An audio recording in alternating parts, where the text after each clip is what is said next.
outside the top 40, all the way up into 17th position. That was some comeback.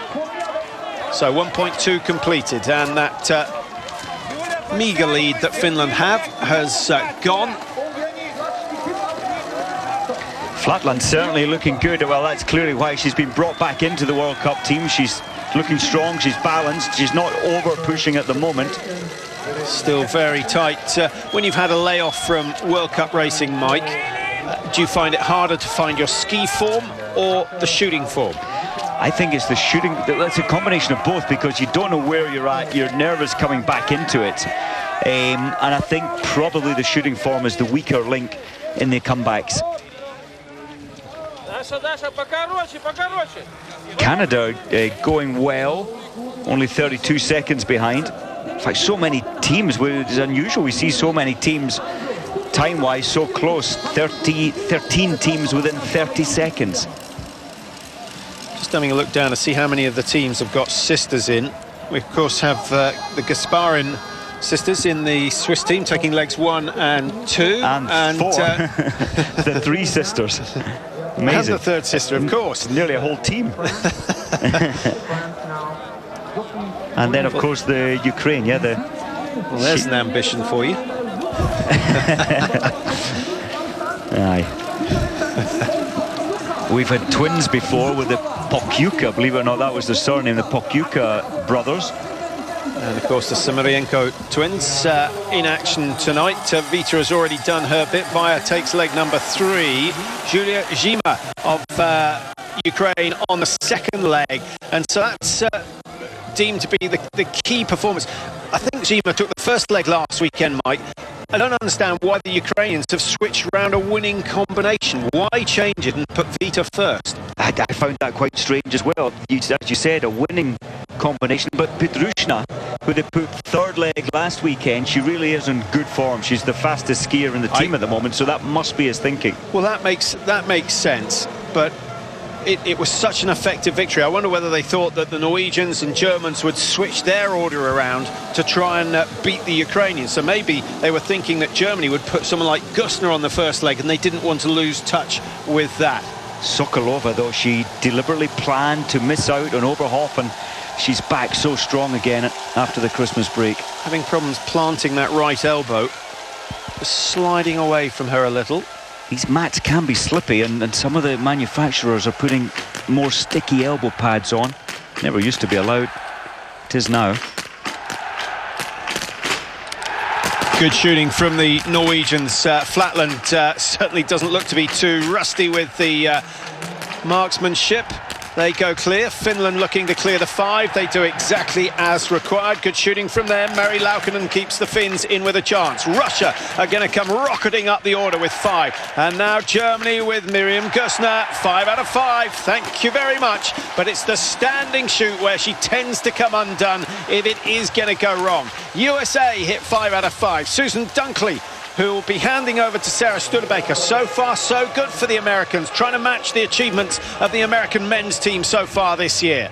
Poland with 5 out of 5. Good shooting from them. They're ranked number 6 in the world. Nowakowska is on course for them at the moment. And the French going through with Sophie Boilly in 11th place, but only 29 seconds behind. That's absolutely nothing in the game of relays. Well, anybody's game so far, only 10 seconds between the first 5. A little bit of tension with that left eye.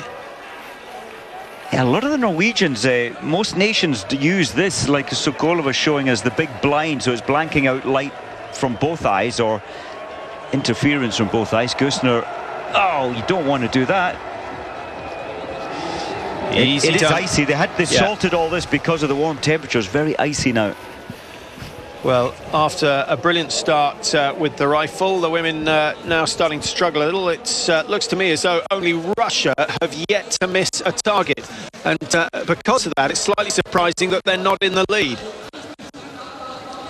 The leading lady, Ann-Kristin Flatland from Norway. Flatland of Norway has started her re-emergence on the World Cup scene with a fine performance in the prone position. The tricky stand yet to come in this second leg, but look how tight it is. The top teams, what is that? 13, 14 teams only separated by one climb. That's around 30-35 seconds. The Russians might have done well. That fall from Glazarino, we're calculating costing something 27-28 seconds. Definitely, because at the split timing prior to that, she was there at 3 seconds behind the lead time. But now up to 13. Good job from Vilakina. Kalinchik for Belarus, Gusner 20.8. Gusner of Germany started this leg, just trying to work it out, I think it was 40, I think it was. 41 seconds behind. 16th place and 41 seconds behind. So she's made light work of the first 20 seconds of that deficit, and expect Gusner to be in touch with the leaders by the time she comes in for the second shoot. That is so good. 16th up into 7th position. In fact, she'll be moving up into 6th and then 5th, you'd expect. But is she going to take too much out of her legs, her body, her lungs? Look at her in the background there, coming into the stand. Yeah, she's gone into 6th, just ahead of Sophie Boilly of France in the middle of your picture. Sokolova of the Czech Republic on the left of your screen. Flatland now starting to huff and puff a little bit as she reaches the top of the climb. Surely by the end of this one, the lack of racing will start to show. And Finland with Laukkanen just struggling, but holding on to 3rd. And the Russians yet to miss a target in 4th position. And the young up-and-coming Italian team, well, they left the range, they came through the last split timing in 4th. This is a very good up-and-coming team. Yeah, it's a good start for them. Let's hope they can keep it going all the way through. Sokolova, little tricky, and the ruts are only going to get bigger as the night goes on, so you wouldn't want to be on legs 3 and 4. Flatland took that so much more efficiently out of the better race line. She went wide, which was a lot smoother. If you go tight, you tend to, the edges of the ski tend to bite into the softer snow. If you can't hold that bite, then you start to judder and create the ruts that will only give the next lot of skiers problems. Why skiing from Flatland? She looks cool and calm at the moment. So the Czech Republic, Norway, Finland, Russia, Ukraine, Germany have got to be in there somewhere. And Gusner, I think learning her lesson from last week, Mike, she's taken a much more conservative approach to this second shoot. Will it pay off? Incredible. Gusner's down to 11 seconds off the lead into the firing point. Advantage Norway at the moment. 3 out of 3 from Flatland. Is she going to hit 5? No, she's not. Now the pressure starts to build.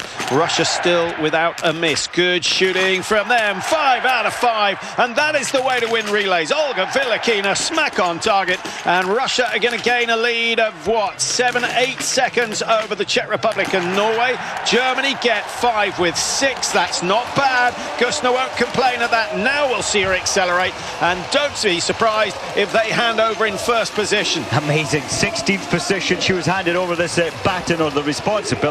She's brilliant, up into 4th. Yeah, so she's made 29 seconds on the leaders already on this second leg. Oberhofer of Italy still just 15 behind. I think they'll be happy with that. And Zima of the Ukraine, if she can stay within 30 seconds of the race leaders, the Ukraine might fancy their chances, because Vaya Shimirienko and then Elena Pedrushna, who's having a wonderful season so far. Zhang of China, Mike, the Chinese have been pretty much in the shadows of just about every other team of late. Nice to see them starting to perform. Well, it looks like Zhang is the factor here. Remember, on Sunday she started 48th. She moved up to 16th in the pursuit race. Now this is an awkward looking position from Vilakina. I'm not sure whether it was the camera angle. It looked as though she had a lot of lean forward. Let's see where Flatland's shots go.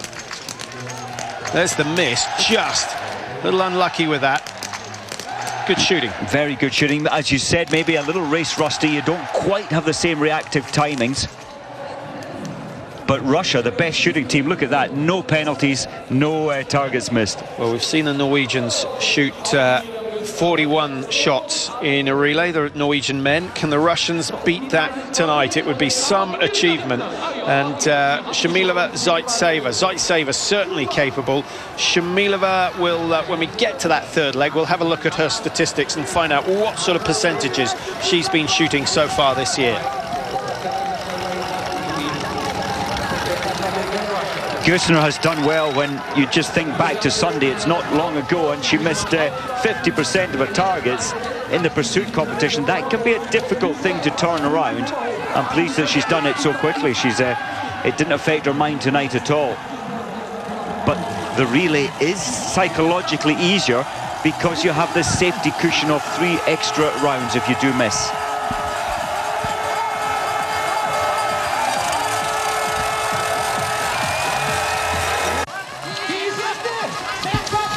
Well, guess what? Miriam Gosner has taken the lead already, and we were discussing the pros and cons of having someone like Gosner in the field, Mike. Yes, it does. It means that the shooting's not quite so important because you can ski yourself out of trouble. But if all biathletes were the same, as Andre quite rightly points out in an email, it would be so dull if everyone was like Brunei and relied purely on the shooting. The fact that you have people who can ski but can't shoot so well, and the people that can shoot brilliantly but don't ski so well, makes this the sport that it is and the sport that we enjoy. I totally agree, and that does make Gusner so exciting. If you can do this from 16th to 1st, yes, she had to use a lot of spare rounds, but it is exciting. Brunei is restricted. She's got the most amazing shooting at 96 in the pro, 92 in the stand, but she doesn't quite move that fast. Yeah.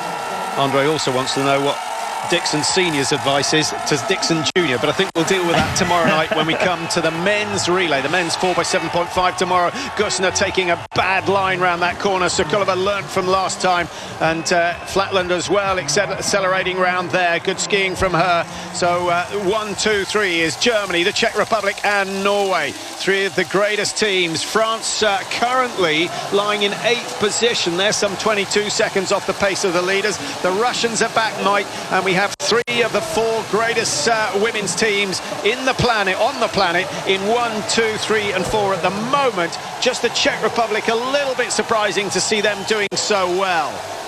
That was a strange handover from Sokolova. She risked a lot there by she almost skied across the tails of the skis of her teammate. Seems strange. Russia 4, France 5, 9.7. The Italians have done brilliantly so far. If they can keep this going, it'll be a fantastic night for them. Nicole Gontier is on course for them at the moment. The Finns ahead of Ukraine. Now that is a surprise, 26 seconds down. And we said if Ukraine are within 30 seconds of the leaders at the start of leg number 3, they have a very good chance of taking the win. Last weekend, when they won in Oberhof, they were in 3rd position, 13 seconds behind